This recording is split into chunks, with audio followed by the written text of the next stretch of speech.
Ready to unlock your notary potential and boost your income? It's time to move beyond basic notarizations. In Notary, Niche Navigator by Derek Spruill, learn the most profitable specialized services. Learn to master high-demand areas like loan signings, international apostilles, and I-9 employment verifications.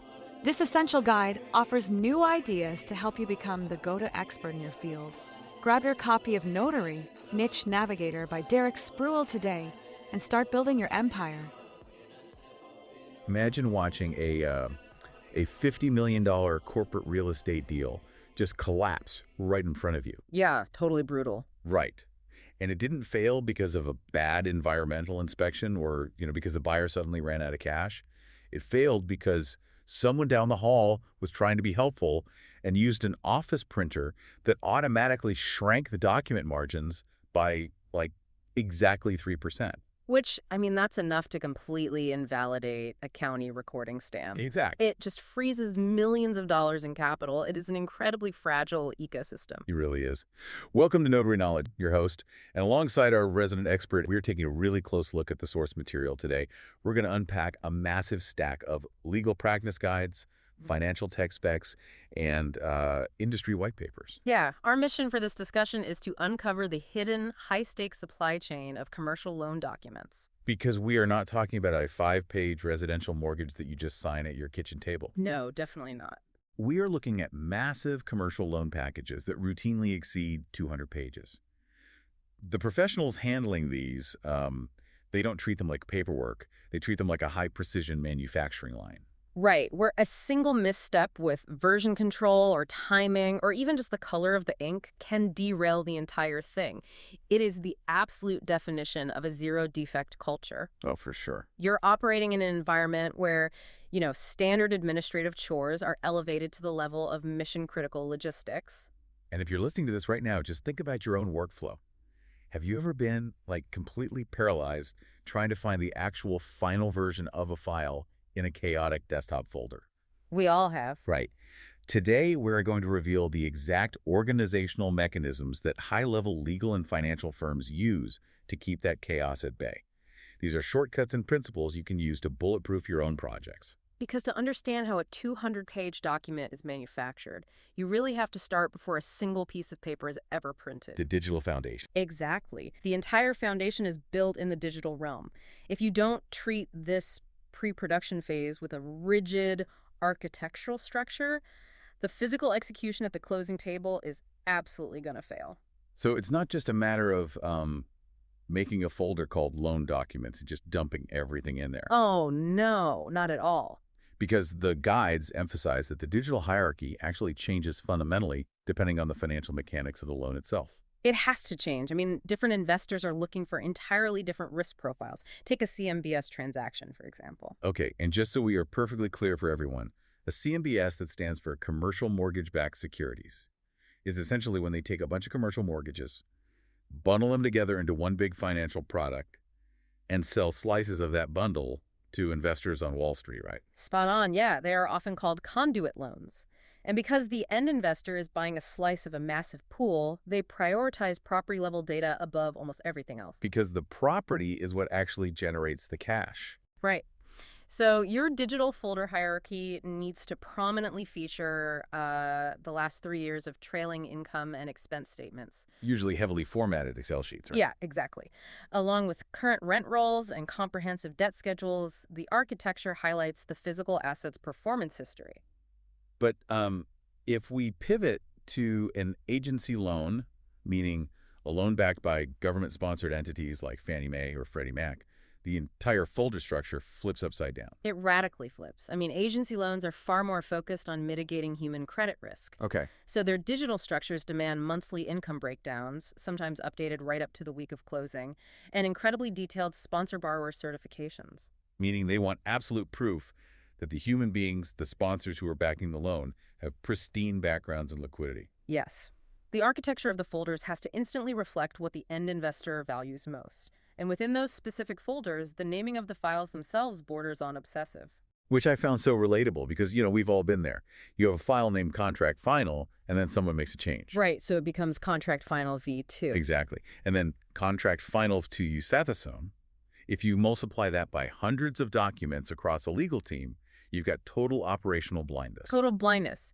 In this high-level world, the standard is a strict algebraic formula. It usually follows a client, matter, version, date structure. So like Project X mortgage version 2.0, the date. Exactly. So you look at a directory and see Project X Mortgage V 2.0 2024-07-15.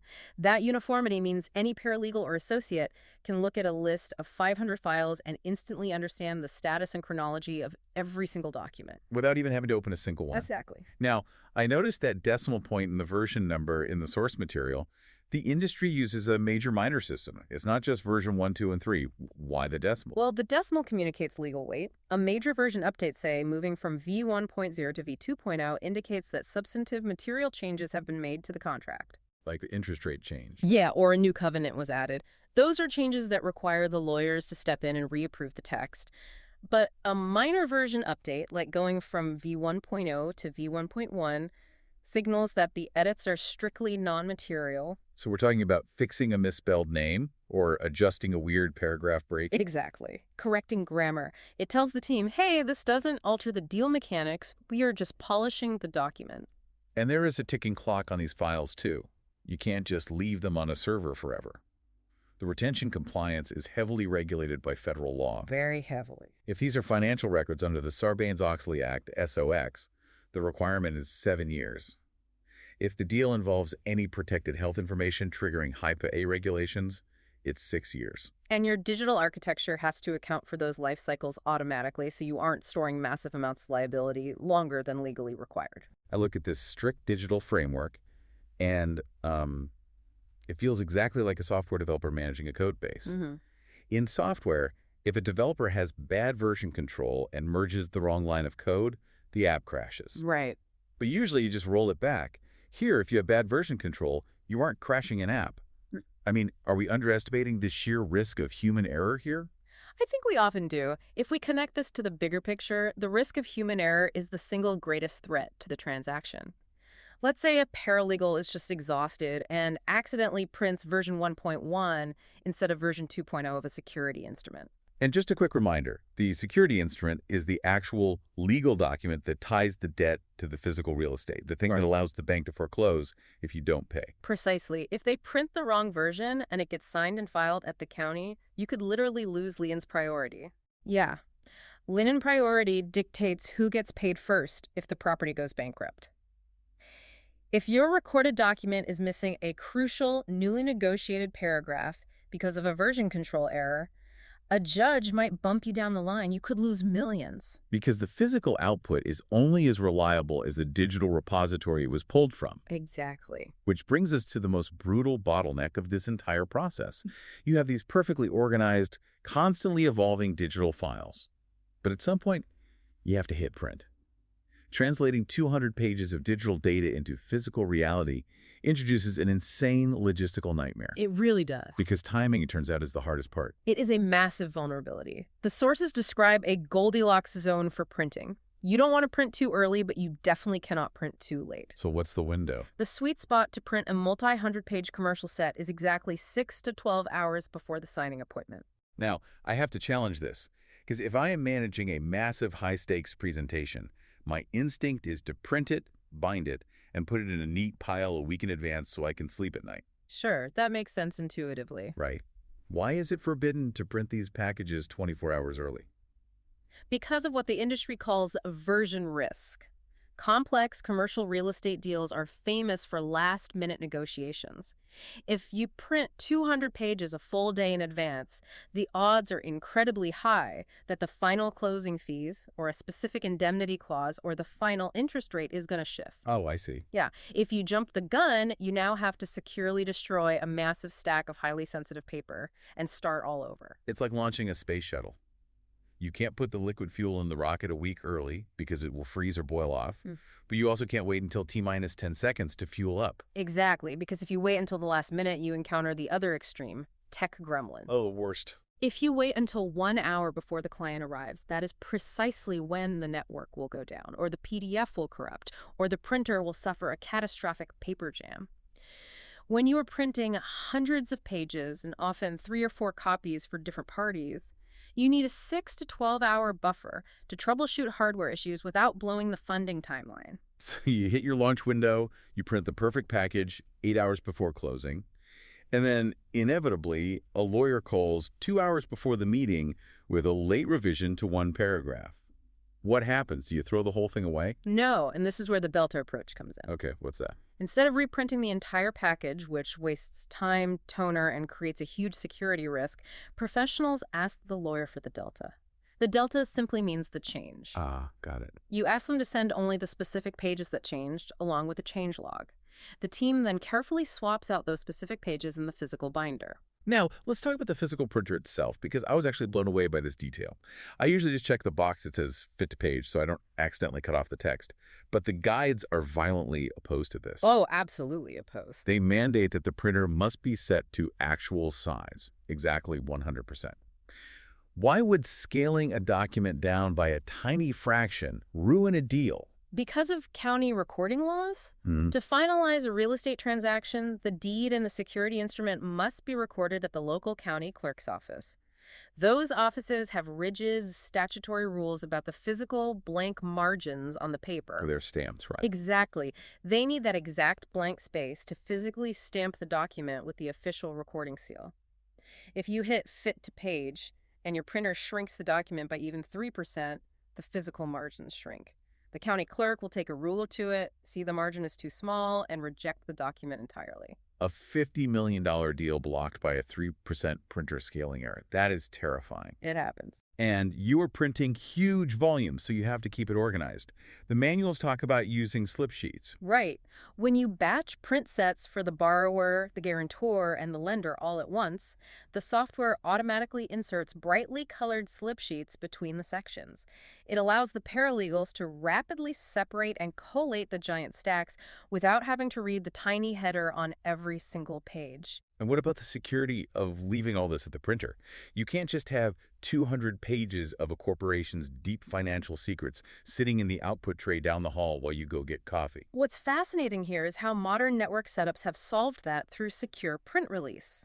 The print job is sent to the network, but the machine will not physically output a single drop of ink until the authorized user walks up to that specific machine and unlocks it with a PIN code or an RFID employee badge. So the documents never sit unattended. Never. And if any pages become obsolete, like the ones we swapped out in the Delta approach, they are immediately cross-cut shredded. Physical paper is treated with the exact same gravity as a digital password. And as for tabbing those massive stacks so people can actually find things, side tabs if you are using a standard 3-ring binder, bottom tabs if the documents are going into a shelf folder. Yep. And if you are dealing with truly massive files, over 5,000 records, you have to abandon alphabetical tabs and go strictly numeric because numbers scale infinitely, whereas you run out of letters pretty quickly. Precisely. You are building a physical navigation system. We're going to take a quick pause for a commercial break, but stay tuned because when we come back, we're getting into the actual signing process and some fantastic listener questions. You won't want to miss it. And we're back.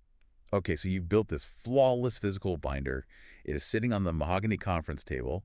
Now it has to be signed. This execution phase introduces the ultimate variable, which is human unpredictability. Oh, yeah, the biggest wild card. You could do everything right, and a single missed signature or the wrong color pen derails it all. Which is why practitioners rely on tricolor signature flagging. If you slide a 200-page document in front of a CEO, they are going to suffer visual exhaustion by page 10. Definitely. You can't expect them to find every signature line. So, standard protocol uses sticky flags as a visual traffic light system. Red flags indicate exactly where the borrower needs to sign. Blue flags are for the guarantor. Yellow or green flags are for the lender or the notary. You just tell the client, sign everywhere you see a red flag. But the color of the sticky flag is just a guide. The actual ink color inside the pen is where the industry draws a line in the sand, the blue pen rule. The source material emphasizes that unless a lender specifically demands otherwise, you always use blue ink for wet signatures. Why? I have to ask, isn't black ink more professional? It might look professional, but it creates a logistical nightmare. In the life of a commercial loan, that original wet ink document is going to be photocopied and scanned dozens of times. If a signature is in black ink, Title officers, recording clerks, and escrow agents cannot easily distinguish the original from a high-quality black and white photocopy. Wait, really? We have highly educated, highly paid financial professionals holding pieces of paper up to the light, squinting to see if they can spot physical pen indentations in the paper. Yes, escrow officers literally waste valuable, billable time staring at black signatures trying to determine if it's the original. Blue ink is a functional tool. It instantly, visually confirms to everyone down the supply chain that the document is the original instrument, saving time and preventing fraud. I have to push back here, though. Isn't this reliance on wet ink and holding paper up to the light just an outdated tradition holding us back? Like, in an increasingly digital world, why are we anchored to physical paper? Well, it's tied directly to legacy legal frameworks, specifically the Uniform Commercial Code, or the UCC. Under UCC Article 3, the enforcement of a promissory note historically depends on the physical possession of the original paper note. The law literally says if you don't hold the paper, you don't hold the right to collect the debt. But electronic execution is starting to rise, isn't it? The documents mentioned e-notes and remote online notarization. They are, but it's not as simple as checking a box on a PDF. To legally use an electronic promissory note, or an e-note, the lender is required to maintain an vault. How does an vault actually work? Is it just a really secure Dropbox folder? No, it is far more complex. To satisfy the UCC requirement of possession, an vault uses a cryptographic hash. Think of a hash like taking the entire text and formatting of the document and running it through a mathematical blender, which spits out a completely unique digital fingerprint. Oh, wow. Yeah, the vault tracks that fingerprint to definitively prove control of a single, authoritative, unalterable copy. It is a highly specialized environment designed specifically to digitally replicate the concept of holding a physical piece of paper. And remote online notarization RON is equally intense. A lot of people hear that and think, oh, I'll drop on a Zoom call, hold my driver's license up to the webcam, and the notary stamps it. Far from it. R requires rigorous two-factor identity authentication before you even get on camera. First, the signer has to pass credential analysis. What does that actually mean? It means specialized software scans the microprinting, the barcodes, and the holographic layers on your ID via your high-definition webcam to ensure it's not a sophisticated fake. Then you pass knowledge-based authentication, or KBA. Right, the security questions. Exactly. The system pulls data from your credit history and asks dynamically generated questions that only you would know, like, which of these 4 addresses did you live at in 2018? On top of all that, the notary is legally required to keep the secure video and audio recording of the entire ceremony for a minimum of 10 years. 10 years. The sheer weight of that compliance is staggering. And speaking of the day-to-day realities for notaries, it's time for one of our favorite segments. Good question. What would you do? Let's hear them. We've got a few rapid-fire scenarios from professionals out in the field. First up, Pete in Utah asks about GMB privacy. He's a mobile notary and set up a Google My Business page, but he doesn't want his home address listed publicly. What's the high-level move here? Great question, Pete. Since you are a mobile business and you travel to the clients, you can set your Google My Business profile as a service area business. You just clear the physical address in your settings and select the cities or zip codes you serve. It keeps your home private while still letting you show up in local searches. Perfect. Next, Ursula in Maine is asking about logos. She wants to use a stylized version of the state notary seal as her business logo on her website. Oh, absolutely not. Ursula, do not do that. In most states, using the official state seal or anything that closely mimics your actual notary stamp for marketing purposes is strictly prohibited. It implies state endorsement. Get a custom logo design that focuses on your brand, not the state's official imagery. Good catch. Okay, Pat in Oregon asks about inkjet printers. Pat says, can I print a 200-coach lumber package with a high-end inkjet printer instead of a laser printer? Oh, no, Pat, please don't. It's a disaster waiting to happen, right? Completely. Inkjet ink is wet, it takes longer to dry, and if a drop of rain or sweat hits that paper at the signing table, the ink bleeds and ruins the document. Plus, they are way too slow for high-volume packages. You need a dual-tray laser printer. It fuses the toner to the page using heat so it won't smudge, and it's fast enough to keep up with the workflow. Awesome advice. Rachel in Rhode Island asks about receipts. She wants to know the best practice for separating her notary fees from her travel fees. Rachel, you must always itemize them on your receipts. Your actual notarial act fee, which is regulated by your state, needs to be a separate line item from your travel or convenience fees, which are usually unregulated. If you just lump them together as a notary fee, you are legally overcharging for the stamp, which can get your commission revoked. Keep those line items clean.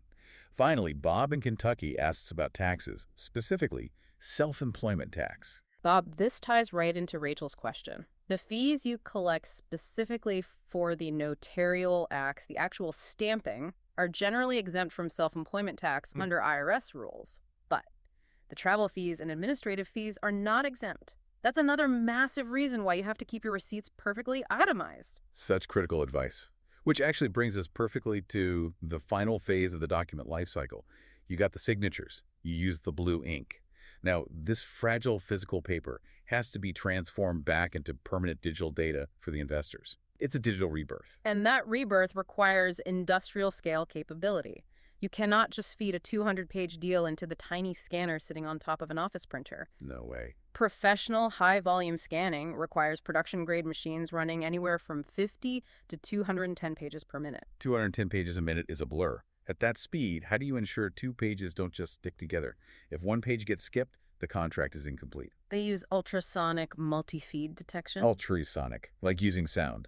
Exactly. The scanner shoots high-frequency sound waves through the paper as it passes through the feeder to measure the exact thickness of a single sheet. Oh, that's smart. Yeah, if 2 pages stick together, the sound wave detects the microscopic air gap between the 2 sheets.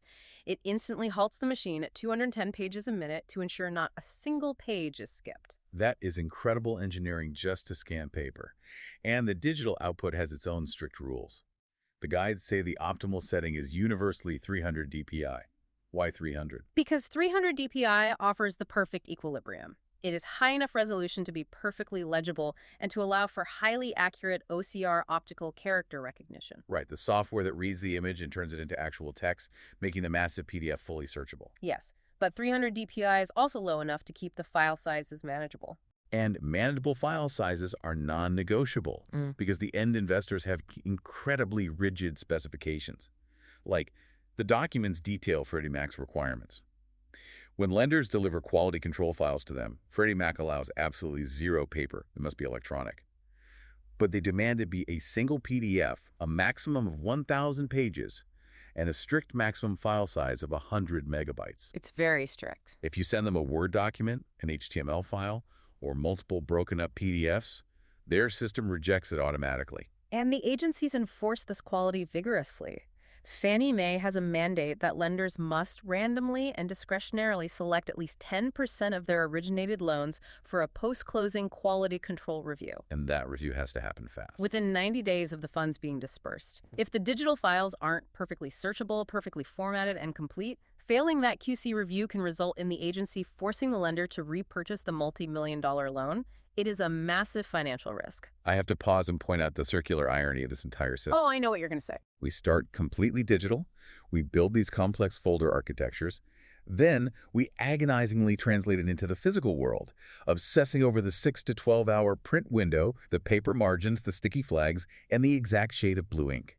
And the absolute second the ink is dry, we run it through an ultrasonic scanner to turn it back into a PDF. Yep. Why haven't we just eliminated the physical middleman entirely? This raises an important question, and it really gets to the heart of the tension in our modern financial system. We are living in an awkward transitional era. How so?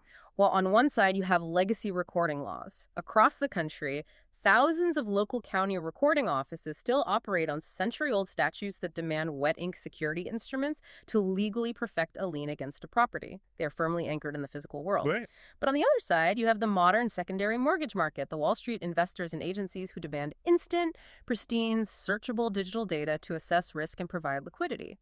The document management supply chain is the bridge between those two competing realities. So to summarize all of this for you, listening right now, whether you are organizing a massive corporate real estate deal, managing your own small business, or just trying to organize your personal tax records, the principles here are universal shortcuts. Absolutely. Implementing strict version control saves you from catastrophic errors.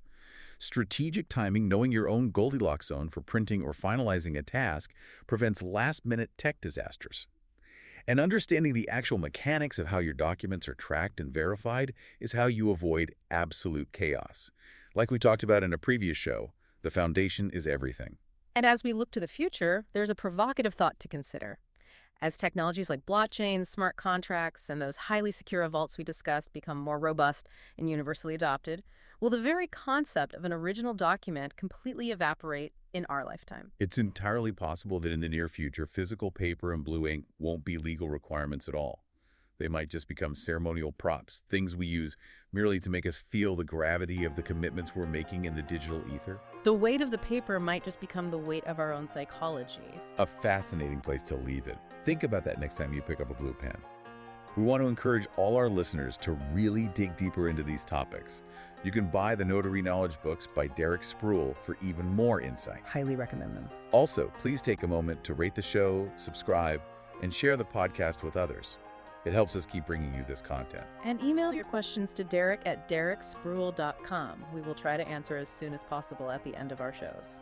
Exec producer Derek Spruill, lead writer Marylyn Lee Trotter, graphics Eddie Montes Travis, music Thomas Bynum, produced by Magnificent Works Business Solutions. Don't just be listeners of the knowledge, be doers of the knowledge. This is Notary Knowledge. Until next time. Are you an aspiring notary looking to join millions of other notaries? Start your journey with the Notary Public Foundation by Derek Spruill.